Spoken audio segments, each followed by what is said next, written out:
여러분 안녕하십니까. 머리볼의 문화일보 야구 기자 정세영입니다. 이번 영상은 기아와 양현종 선수에 대한 이야기입니다. 기아와 양현종 선수가 12월 14일 오후 광주에서 협상을 가졌습니다. 양측이 만난 것은 이번이 공식적으로 4차례입니다. 하지만 양측은 계약 합의에 이르지 못합니다. 저 양현종 선수와 기아가 이번 만남에서 합의점을 찾고 이르면 12월 15일 발표가 있을 것이라는 예측이 나왔습니다. 하지만 이번 만남은 결과적으로 양측의 이견차만 더 드러낸 만남이 됐습니다. 관건은 보장액인데요. 제가 현재 여러 루트를 통해 확인한 것은 옵션이 보장액보다 크다는 겁니다. 이에 양현종 측은 실망감이 상당한 것으로 보입니다. 이쯤에서 기아 담당 기자를 연결해서 양현종과 기아 협상 도대체 무슨 일이 있었는지 더 알아보도록 하겠습니다. 양현종 선수와 기아 구단의 재계약을 열심히 취재 중인 이정인 한국스포츠경제 기자 전화 연결해서 좀 더 들어가서 분위기를 살펴보겠습니다. 이정인 기자 안녕하십니까? 네, 안녕하세요. 이정인 기자 바로 본론으로 들어가겠습니다. 네, 현재 양현종 선수 그리고 기아의 협상 상황 좀 더 디테일하게 좀 설명을 좀 해주십시오. 네, 일단 설명드리자면 오늘 양측이 오후 2시에 광주에 있는 기아 구단 사무실에서 만난 걸로 알고 있습니다. 네. 그래서 이 자리에는 장전석 단장이 직접 참석을 했고요. 그래서 40분에서 50분 정도 협상을 진행을 했다고 들었습니다. 네네. 그래서 또 기아 구단의 설명에 따르면 기아 구단은 수정안을 제시를 했고 네. 또 양현종 선수의 에이전트에게 그 계약 내용을 좀 잘 전달해 달라 이렇게 말을 하고 헤어졌다고 하는데요. 네.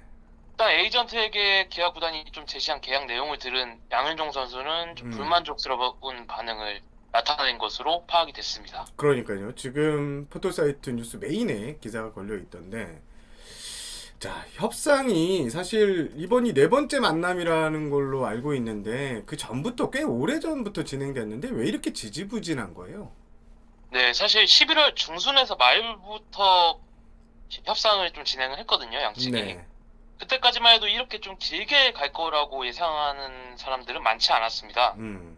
저 역시 그랬고요. 음.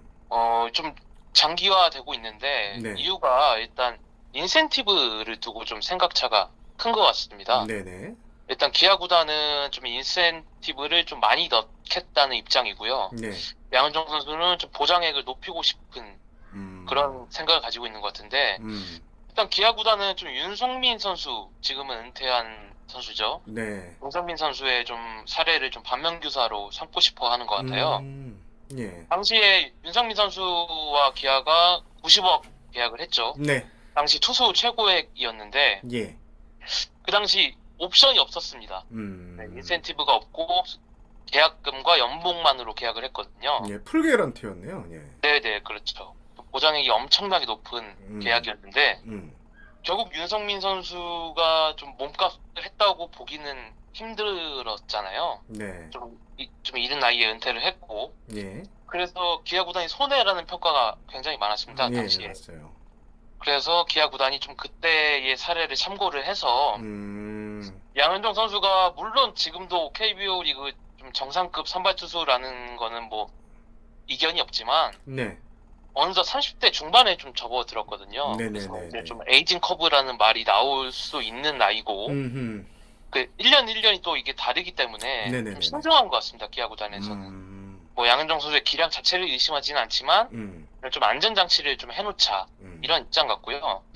반면에 양현종 선수는 좀 보장액을 높였으면 하는 바람인데 네. 어떻게 보면 선수라면 당연한 욕심이죠.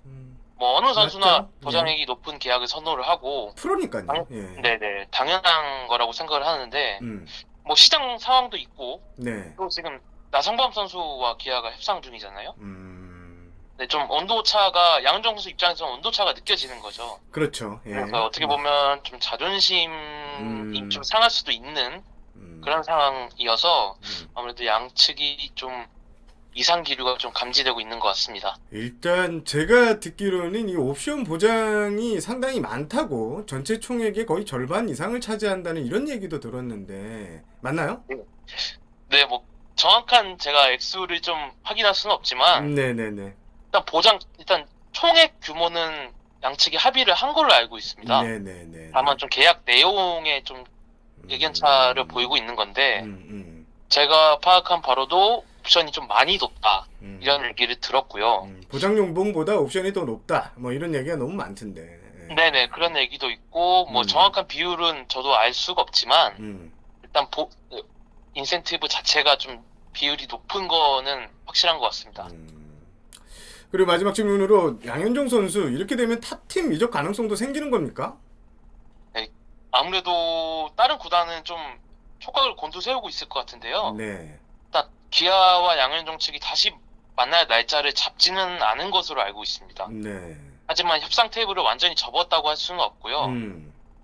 일단 협상이라는 게 서로 양보를 해야 좀 합의를 이룰 수 있지 않습니까? 그렇죠. 결국은 기아 구단도 조금씩 양보를 하고 양현종 측도 양보를 해야 되는데 네. 지금 현재 상황으로는 좀 의견차가 많이 커서 좀 진통이 예상이 되고요. 네. 양현종 측으로서는 좀 타팀과의 협상이 좀 하나의 카드가 될 수 있다고 보거든요.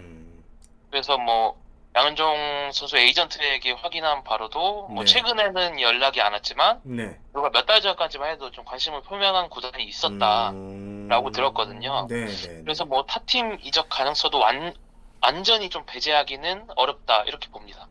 일단 양현종 선수를 데려가려면 계약금 외에도 우리가 많이 기사를 썼지만 40억 원 이상이 이제 또 보상금을 줘야 되잖아요. 그 부분도 네. 참 걸릴동이 될 것 같은데 그 부분은 좀 어떻게 보세요? 네, 역시 그 부분 때문에 좀 영입을 망설이는 구단도 있을 거라고 보거든요. 그렇죠. 네, 하지만 좀 상황이 지금 기아 측과 만약 완전히 틀어지게 된다면 이런 거를 좀 감수하고서라도 선발진 보강이 필요한 팀은 뛰어들 수 있다고 봅니다. 알겠습니다. 알겠습니다. 이정인 기자 전화 연결 감사하고요. 기아 소식 네. 잘 들었습니다. 네, 계속 감사합니다. 꾸준히 취재 바랍니다. 네, 알겠습니다. 전화 연결 자주 감사합니다. 할게요. 네, 감사합니다. 네. 이정인 기자와의 통화에서 마지막 부분에 대한 설명을 약간 덧붙이겠습니다. 양현종의 타팀 이적은 보상액 등의 문제로 사실상 쉽지는 않은 상황입니다. 양현종을 영입하려는 팀은 전년도 연봉, 그러니까 2020년 연봉 23억 원에 200%인 46억 원, 혹은 전년도 연봉의 100%인 23억 원과 보호선수 25인 외에 보상선수 1명을 내줘야 합니다. 나성범 선수와 기아의 계약이 유력한 상황에서 많은 지출이 예상되는 기아가 보상 선수 대신 46억 원을 원한다면 양현종 선수를 영입하는 구단은 실질적으로 100억 이상의 돈을 들여야 합니다. 투자 비용으로는 분명히 만만치 않은 금액입니다. 일단 기아는 오늘 협상 뒤 결렬된 것은 아니다라고 이렇게 밝혔는데요. 나성범 선수와의 협상을 최종 마무리 짓기 전에 양현종 선수와의 협상을 반드시 매듭 짓겠다는 기아의 멘트로 볼 때 곧 다시 협상 테이블이 차려질 가능성이 높아 보입니다.